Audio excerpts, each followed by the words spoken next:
यहाँ हर वीडियो आपको ले जाएगी एक नई और पुरस्कार दुनिया में, जहाँ हकीकत भी है, हैरत भी और राज भी।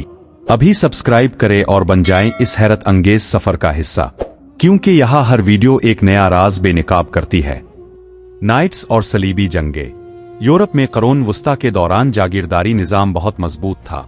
बादशाह अपनी ज़मीनें ताकतवर सरदारों में तकसीम करते थे और ये सरदार बदले में वफादारी और फौजी मदद फराहम करते थे। आम लोग, खास तौर पर किसान, उन्हीं के मातहत जिंदगी गुजारते थे। अमन अमान कम होने की वजह से हिफाजत के लिए बड़े किले तामीर किए जाते थे। वो भारी ज़िरा बख्तर पहनते और तलवार, नेज़ा और ढाल इस्तेमाल करते थे। नाइट बनने के लिए सख्त तरबियत ज़रूरी थी, जिसमें बचपन से ही लड़के पहले खादिम, पेज, फिर सिपाही, स्क्वायर बनते और आखिर में नाइट का दर्जा हासिल करते थे। उनसे बहादुरी, वफादारी और कमज़ोरों की हिफाजत की तवक्को की जाती थी। 1095 अशारिया में पोप अर्बन दुवम ने यूरोपी ईसाइयों को मुसलमानों से यरूशलेम वापस लेने की अपील की, जिसके बाद सलीबी जंगों, क्रूसेड्स का आगाज हुआ। हजारों यूरोपी फौजी और नाइट्स इस जंग में शामिल हुए और ये सिलसिला तकरीबन 2 सदियों तक जारी रहा।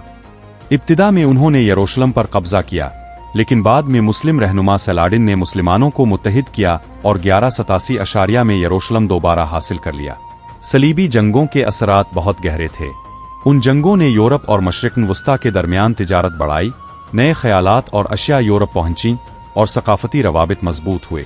लेकिन साथ ही हजारों लोग मारे गए और मजहबी दुश्मनी भी बढ़ गई। ये जंगें सिर्फ मजहबी नहीं थीं, बल्कि उनके पीछे ताकत, जमीन, दौलत और तिजारत की ख्वाहिश भी अहम वजह थी। मजीद मालूमात के लिए अगला किस्त जरूर देखें।